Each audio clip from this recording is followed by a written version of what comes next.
Holland. I'm a career coach in Owens Career Management Center, and I work with students interested in brand management. Today we're going to share a little bit about what recruiting looks like in that space and how to be successful. To start, I want to share a quick snapshot of what recruiting looks like. To start, when you look at offer timing for brand management internships, you can see that a third of those offers are received before January, which is when on-campus interviewing begins. The primary source of early season offers are the national career fairs, which we'll talk about in a second, and then another large portion of internship offers are received from on-campus recruiting in January and February. When you look at the offer source, you can see that 50% of offers actually come from on-campus recruiting.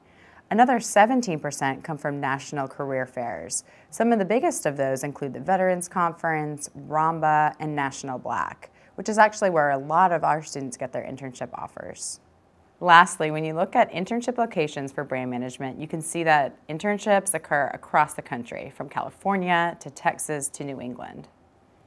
I'm thrilled to be joined by 3 of our marketing students who were all successful in the internship and full-time brand management process.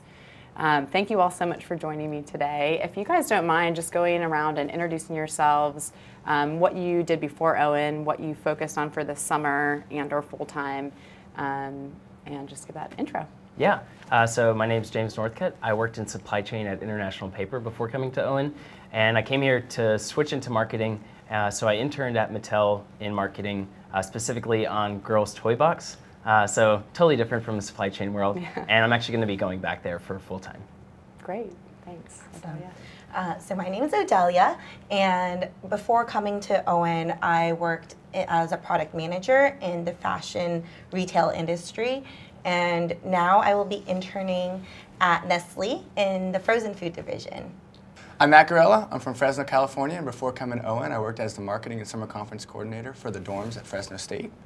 And after my first year at Owen, I interned at Kimberly-Clark as an associate brand manager, and now full-time I'll be going to E&J Gallo Winery in the same position, so associate brand manager.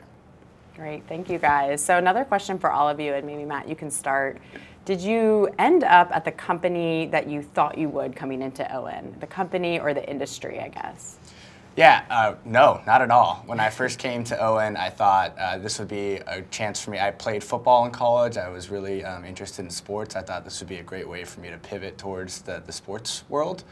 And it was kind of unrealistic. I thought, oh, I'll work in marketing for, let's say, the Nashville Predators. And when I really got to Owen and started to look at the different jobs that were available in marketing, it was just kind of not the best option. So started looking at the different opportunities that MBAs are afforded once you get to Owen, and totally transitioned. I worked in bath tissue this summer. I was on the Cottonelle brand, so I definitely didn't see myself in toilet paper coming out of my previous job.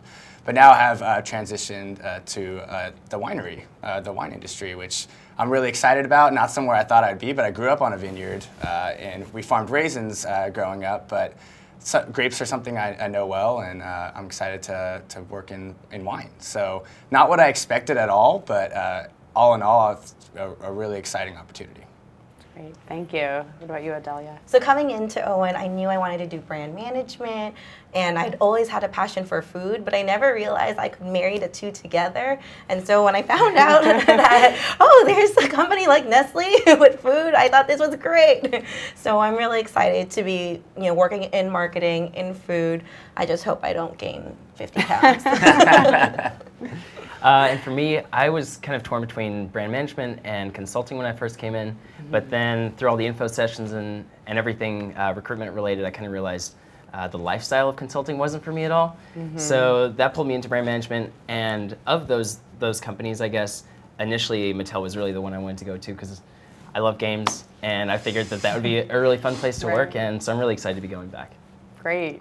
So thinking back to the recruiting process, did it take more time, less time than you thought? Was it a lot more rigorous, or kind of what you expected? Matt, do you want to start?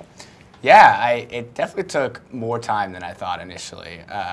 When I first got here, and it starts right when you get here. So I actually got the chance to talk to Amanda before I even came onto campus, and we did a resume review and got to thinking about how I can position my career and my experience to best fit marketing at the next level at a senior level position or associate level position. So it was rigorous. You're doing info sessions constantly. You're learning about the different companies, learning about yourself, learning about what your interests actually lie, and kind of it's a cool opportunity to put a pause on life and to say, okay, I'm kind of here at school. I don't have anything necessarily that's set in stone for me. I can go wherever I want, and what do I really want? And so learning that about yourself, hitting your resume, cover letters, and then the National Black Conference is really early on. And so you have to figure that stuff pretty quickly. But the great part about that is it's a low risk opportunity to really learn about yourself, get prepared for the recruiting cycle. And then even if you don't get an offer out of National Black, you're so much more prepared for the on-campus interviewing that happens, that comes around in the spring. So it's rigorous, but it's also exciting. I mean, that's why we all came here. I mean, we came here for a variety of reasons, but one of the biggest reasons was to change your career and put yourself on a different path than you were before. So it was rigorous, but exciting, steps towards meeting your goals.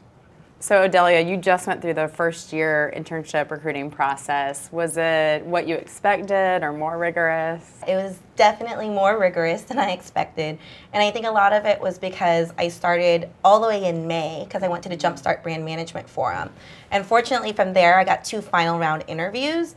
But that meant that in August when we were starting school, it was preparing for these 2 final round interviews and preparing for National Black and dealing with Mod 1 in a completely new environment. And so, I ended up not getting offers from that first part, but I learned so much from it. I really learned from my failures, and that's why in Mod 2, I came in ready to network. I knew exactly what my plan was. I knew how to craft my story so that by January, those 4 weeks of interviews, I was able to finally get that offer. James, you mentioned that you had looked at consulting and looked at brand management during your first year. How do you think brand management is different from consulting or any other function? How is recruiting different? I think so. What really stood out to me was just the creative side of it, and by that I mean like in every interview with brand, I would always be asked like, "What's your favorite current ad campaign?" or like a strong marketing campaign that a company has done. And that was, I guess it's just industry related, but it's always more on the creative side than I guess other industry or other functions would be, as far as those questions go. I also felt like there was a really strong focus on kind of experiencing cross-functional teamwork, and that translates directly to the work that I'll be doing, and all of us will be doing, I guess, because a lot of it is really working with people across different functions. And I guess a lot of the questions really hit on that.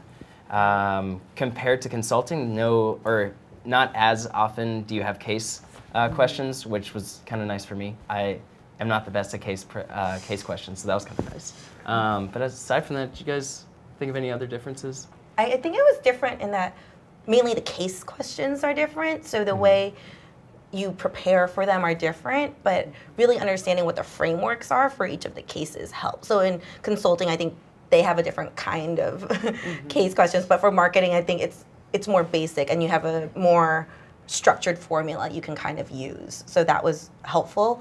But what was hard about brand management is that there's so many different industries. So you have the toy industry, the wine industry, the food industry, and then all the other industries. So it's more research, I think. Yeah, that's a good point, because you do really have to, and even for National Black, like we all had to come up with these one-pagers where it's like every fact about the industry, about the company specifically, current trends, and there are so many different industries that are covered. So it's kind of, I guess it's a lot more research. Yeah, that's a great point. And Matt, a question I wanted to ask you.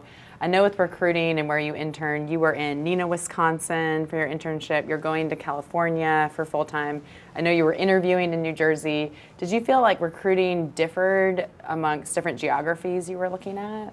Yeah, I don't think it differed as much as I might have thought. You think the difference between New Jersey and Wisconsin is pretty drastic. But when you actually interviewed with the companies, I'd say the bigger difference was between what city they were in. So Neenah, Wisconsin's a very small city. That's going to be a much different interview than if you're going to interview with, let's say, Colgate-Palmolive, which is in New York City, right? And I think the biggest difference is that a company like Kimberly-Clark really wants to know that you're invested in Neenah, Wisconsin, that you're going to stay there full time, because that's a huge struggle for them. They understand that Neenah is a tough sell and that they don't want to extend full-time offers to people that they don't think will actually take them. So it becomes a bigger part of the interview for you to show how excited you are about that place and that you are committed to living in a smaller city and that you're not worried about that, versus, let's say, Colgate-Palmolive, which I just mentioned. If they know they're in Manhattan, they don't have to worry as much about that. They're going to maybe focus in more on your technical skills or other aspects of your background. So I'd say that's the biggest difference versus specifically what part of the country they're in. Networking.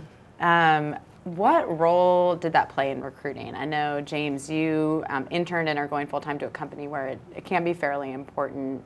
And Odelia, I know you talk to a lot of companies. So did networking play a really big role for you in the process? Yeah, I felt like that was kind of the primary task, especially starting out. Just really, you want to learn everything you can about the companies. So I feel like I talked to probably 10 to 15 people from Mattel, and then a handful from other companies. And I felt like there was just always like another fight. Like, my peer coach was really good in helping me kind of get a plan together and saying, reach out to these 5 people this week, and then kind of putting it into buckets, because at first it was just kind of overwhelming, thinking like, man, I have like 50 people to reach out to. That's a lot of people to talk to. But yeah, I would say networking was a huge part of it. Great. What about you, Odelia? Yeah, networking was definitely a huge part for me as well. But I think instead of focusing on 10 to 15 people in one company, I ended up doing about 2 to 3 in each company. And even my summer internship, I was able to get that because I had connected with an alum who works there through LinkedIn. And after talking to her, I asked her if she knew anyone else at the company who would talk to me. And so I was able to talk to 2 different people at Nestle, and they both pushed my resume forward. And I think that really helped. And then even when I got my interview, I interviewed with a director who was the boss of someone else I had interviewed with at a different company and had told me to interview at Nestle. So just using my own personal network, using the Owen network was really helpful. Matt, I know you're doing something unique where well, not unique, a lot of students do it, but you did recruiting for your internship, and then you did recruiting again to look at different full-time opportunities, even though you had an offer from your internship. So what were 1 to 2 things you did that were just really helpful for you, whether as a first year or a second year in recruiting? One thing that was really helpful, especially coming back for full-time, was, and we just touched on it, but networking is so huge. And I created some really good relationships with people in the first year, and even though I didn't end up interning at those companies, I was able to call on them when I got back from my internship and say, hey, I had a great internship, but I'm looking for other opportunities. What do you have available for me? And so that was a really good way for me to have a warmed connection to help my recruiting efforts full-time.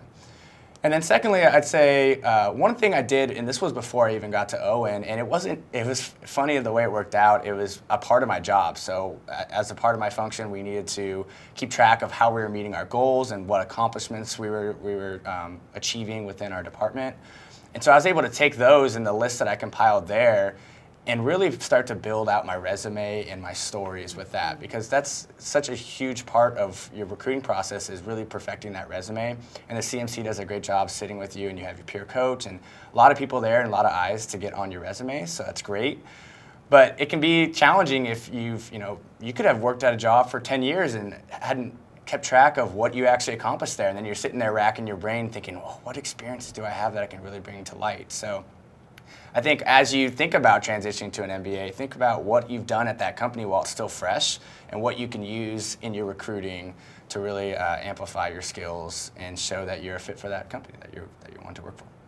It's a great piece of advice. Odelia, I know you started the process early too. You said back in May before your first year. So were there 1 or 2 things that stand out that were really helpful for you? Yeah, I think definitely first talking to you early on was really helpful, because having you look through my resume, like Matt said, was really helpful just because you helped me, drive my results and make sure that it was tailored the right way. And I think the other thing was really crafting my story. First, I think you need to know trying to be prepared for what questions will be asked of you, but really crafting your story in that STAR format so that you're not focusing too much on the situation that most people end up doing and really focus on your actions and results. Great, thank you. Matt and James, so you both did recruiting as first years and then you went to your internship, so you got to see all of the different brand management interns and now you're going for full-time. What's a quality or qualities you see in brand management students that really help them be successful? I would say two things, just again, the ability to work cross-functionally and, or I guess, just get along really well with people from all walks of life is important. But also for me, being able to present or speak in public was really big. That was something they kind of harped on, and in the internship gave me a lot of opportunities to do that, and I think it was kind of something that they really expect going forward, so they wanted to make sure that I was able to as an intern as well. But I think when you just have to pitch all of your ideas to upper management a lot, especially when you're developing new products and bringing or extending product lines and that kind of thing, just to get buy-in. I think presentation skills are really big there. That's great. What about you, Matt? Yeah, I would piggyback off of that and say working cross-functionally is huge. And so making sure that you're networking within the company too. Networking never really stops. And making sure that you're meeting as many people as you can and showing that you care about each of the functions, because those are the people that are going to really help drive your results for your project. And secondly, data is a huge part of it. So I think marketing's thought of as a softer function where you're not going to be using data as much, but it's just not true within brand management. You're going to be using it a lot, and you need to show that you're comfortable with using data. And that doesn't mean that you have to come in with a lot of experience within it. It means that you got to be vulnerable, and when you go into a company, say, hey, I don't have a lot of experience. This is what projects can I use to enhance that skill and become more experienced in it, and show that, hey, I'm here to learn and I don't have all the answers. And that's just a big part about any job I think you go into, is that you want to be able to come in, be vulnerable, and show that you're willing to learn and that you don't have all the answers, because nobody does. So I'd love to hear from each of you. What advice do you have for students just starting the process who are interested in brand management? What would you say, Matt? Yeah, I think the first piece of advice I'd give is that keep your options open. When I got here, there's obviously specific companies that you're going to be more interested in than others, and there's going to be different functions that you're more interested in others. But once you get into the recruiting and you start to get into, some companies you're not going to work out as well in, and others that you're not going to end up liking as much. So when you come in, cast your net wide and take every opportunity. Go to all the info sessions that you can. Talk to as many people as you can. Network with all the different companies, and don't necessarily write a company off because you don't think that you're going to like them at the start. So keep your options open, because when it comes to the spring and you're looking for an internship still, it's going to be nice to have as many connections and as many companies that you talk to as possible.